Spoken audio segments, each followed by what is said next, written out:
Dans les vidéos précédentes, j'ai montré pourquoi la mauvaise séquence fait échouer les projets d'intelligence artificielle et surtout pourquoi lancer un outil avant d'avoir décidé ou vraiment avoir une structure décisionnelle, savoir où tu t'en vas, va créer plus de problèmes que de valeur.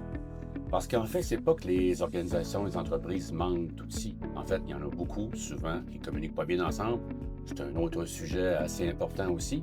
C'est qu'ils manquent d'avoir des bonnes décisions claires de où est-ce qu'ils s'en vont et comment est-ce qu'ils doivent cadrer les choses. Donc, l'IA arrive souvent avant que le cadre soit bien posé, soit clair, pour que l'IA apporte de la valeur.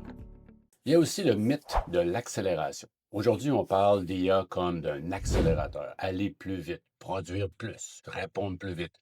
Mais accélérer quelque chose qui n'est pas clair au départ, ce n'est pas un gain. C'est une amplification des problèmes existants et ça ne créera pas de valeur, ça va vous créer plus de maux de tête et de problèmes. Les points clairs, c'est que les équipes exécutent sans nécessairement comprendre ce qui se passe en arrière avec l'intelligence artificielle, quand en fait, il aurait dû être impliqué au départ, aider à construire l'outil d'IA pour vraiment comprendre comment ça marche. Sinon, beaucoup de choses sont générées rapidement, ce n'est pas bien compris et ça n'est pas bien très efficace pour l'organisation, tout simplement. Ce que bien cadrer votre organisation et l'IA changent concrètement. C'est quand l'IA est bien positionnée, le changement n'est pas spectaculaire.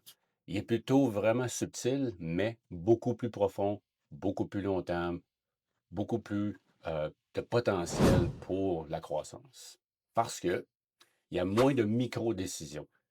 Les équipes passent moins de temps à se demander quoi faire et s'ils font la bonne chose ou pas. Donc, les règles d'usage sont rendues claires et l'IA n'est pas utilisée au feeling. Il y a un cadre, savoir quand l'utiliser, pourquoi l'utiliser, comment l'utiliser. Donc, ça fait moins d'hésitation au quotidien. Aussi, lorsque bien cadré, moins d'interruptions. Donc, il y a moins de validation de dernière minute. Hey, peux-tu regarder ça vite? Faut revenir en arrière pour vérifier telle chose. Mais quand c'est bien cadré, on utilise l'IA au bon moment. On fait les corrections au bon moment, un peu comme en anglais, on va dire des checkpoints ou des points de contrôle où est-ce que l'IA est utilisée pour valider ce qui était fait avant pour mieux se préparer après. Donc, un bon cadrage aide à limiter les interruptions.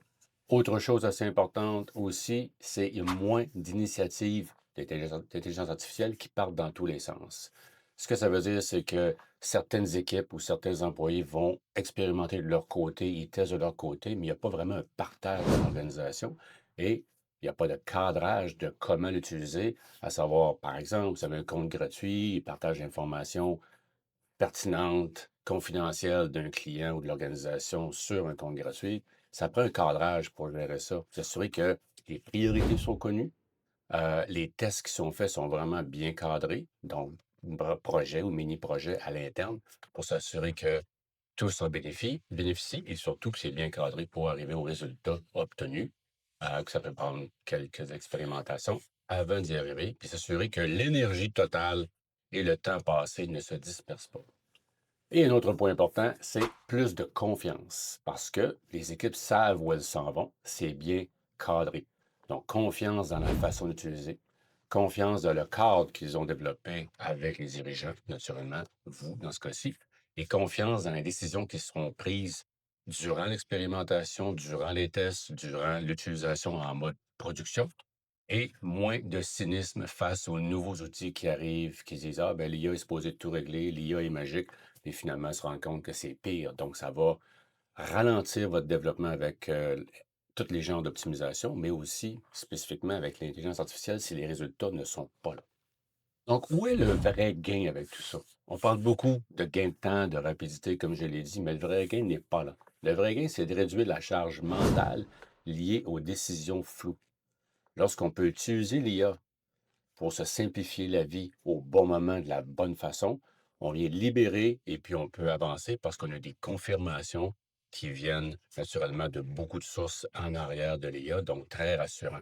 Donc, moins de stress décisionnel, moins de réactions en urgence à la dernière minute, moins de décisions d'arbitrage faites sous pression.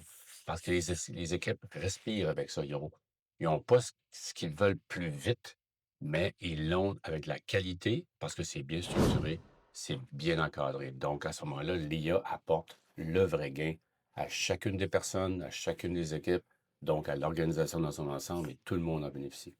Donc, en résumé, quand l'IA est bien placée, bien encadrée, ça ne fait pas que tout le monde se dépêche dans l'organisation, ça ne force pas un rythme, ça stabilise la façon de travailler avec les points de contrôle comme je parlais, et c'est seulement à partir de là que la performance devient durable pour votre organisation et pour vous.